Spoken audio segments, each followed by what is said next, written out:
mga kababayan. Kaya kinontempt si Attorney Harry Roque dahil sinabi niya na may kasabay ng hearing yung pagdalo doon sa Quadcom. Yun ang katotohanan. Eh syempre ho mga kababayan, kapag ka ikaw ay nagsinungaling diyan, ang masaklap pa dito, no? Ang masaklap pa dito, ang mismong umpisa nung ano tawag diyan, nung pagpapa-contempt kay Harry Roque, eh yung inaanak niya. No, yung inaanak niya ho, mga kababayan. Sabi, parang dismayado si Roque eh.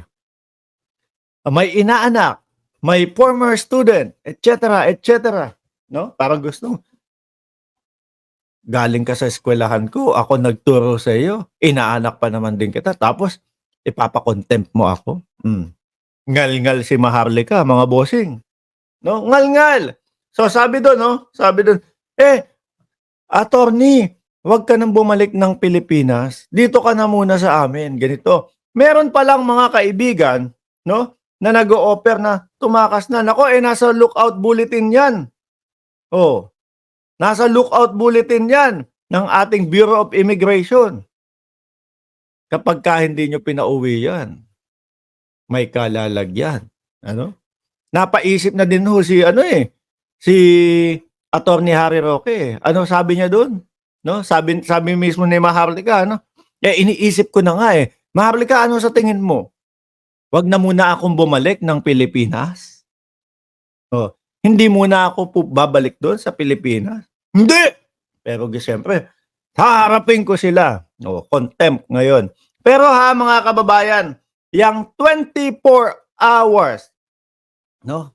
Malamang sa alamang tapos na at nakauwi na. Siguro nasa bahay na si Roque ngayon, no?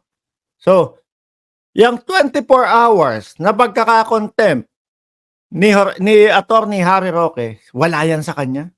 Dahil alam niya, after 24 oras, lalabas na ako, tapos na ito. Oh. Laya na. Diba? Ganun lang yan. Ngunit, subalit, mga kababayan, ang alam ko, no? Ang ramdam ko na tumatakbo ngayon sa isipan nitong si Attorney Harry Roque, mga bossing, yung pagkakadampot kay Cassandra Ong. Oh, ha? Bakit ho, mga kababayan? Yung pagkakadampot kay Cassandra Ong, maaari at pwede ho na iba ang kanta ni Cassandra Ong doon sa kinakanta ni Attorney Harry Roque sa mga hearing sa Senado at sa Kongreso. Ano? Kung yung lagi niyang sinasabi, hindi po ako abogado ng Lucky South 99, ganito, bla bla bla. Maaari at posible na sabihin, Harry Roque, lawyer namin. Ano? Ako ho din ay naniniwala, mga kababayan. Kumbaga, walang preno ho yan, si Cassie Ong. Nasa kagipitan na no? Nasa kagipitan na Hindi ho niya niisipin na, naku, kailangan ko isalba. Kung sakali ho, mga kababayan, na magsalita. Hindi ho niya niisipin, naku, kailangan ko isalba si Harry Roque. Kasi ganito, ayokong matatakot ako kay Harry Roque. Hindi ko pwedeng mabanggit o hindi ko pwedeng madiin si Harry Roque, no? Na nag-aabogado sa Lucky South 99. Hindi ho ganun ang sitwasyon ho mga kababayan.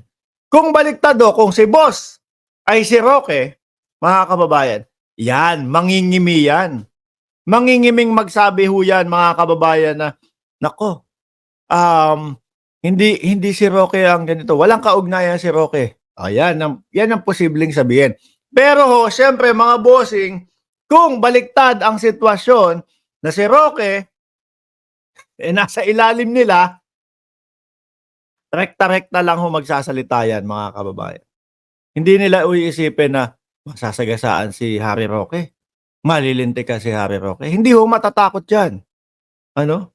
Hindi ho matatakot yan kasi nasa ilalim lang si Roque. Sabi ni Ai Chang, pag nag-ingay siya sa vlog niya, sabihin na naman siya ni Kong Dan. Wilfred, naku, sinisihudo si Congressman Dan Fernandez, kung ano-ano yung masasakit na salitang sinabi ni Maharlika. Kesyo artista lang daw po. Pero mga kababayan, wag ka. Ang taong bayan, hangang-hanga kay Congressman Dan Fernandez, hangang-hanga kay Benny Abante, lalo na kay Congressman Acop. Tapos si Maharlika, artista lang naman yan eh. Ganun ho. Gigil na gigil po eh. Dun nga po natin narinig na binalak na nila, pinlano na nilang wag pauwiin o wag umuwi si Attorney Harry Roque. Hindi pa yan. Tingin ko ito. Tingin ko sa mga susunod na hearing, pag nandiyan na si Cassandra Ong, kaharap na sa hearing, diyan na mga kababayan. Baka meron ng mga hindi pagdalo, hindi pag-attend. Inaatake po ako ng aking diabetes. Hindi po ako makakadalo kasi bigla pong nagka-problema ang aking kalusugan. Ganyan na. Hanggang sa kapag kayong kunyari naiipit na ho, kailangan na talagang padaluhin din talaga, no? Persahan ng kailangan dumalo. Fly muna. Baka diyan na po mangyari yung hindi ako isisipot sa mga hearing kasi iniipit ako, ginigipit ako ng gobyerno ng Pilipinas. Yan na, may mga ganyan. Sasabihin nila, biktima ako. Ng panggigipit ng politika, di ba? Diyan na ho yan. Kasi yung Kasiong ho, yung pagkakadampot kay Kasiong, mga kababayan, malaking bagay ho yun sa investigasyon. Malalaman na po talaga kung ano talaga, no? Ang kaugnayan ni Attorney Harry Roque sa Lucky South 99. Anyway, mga bossing, speaking of Cassandra Ong, ano ba yung Cassandra Ong? Ito ho, mga kababayan. Visayas at Luzon, Visayas at Mindanao. Balita po, 23 ng Agosto 2024, mga bossing. Naku po. Na-inquest na yung dalawa, Cassandra Ong at si kapatid, si Sheila Guo. Ayan. So, pe-play ko ho ito, mga kababayan. Subalit, tatanggalin ko po diyan mismo sa video.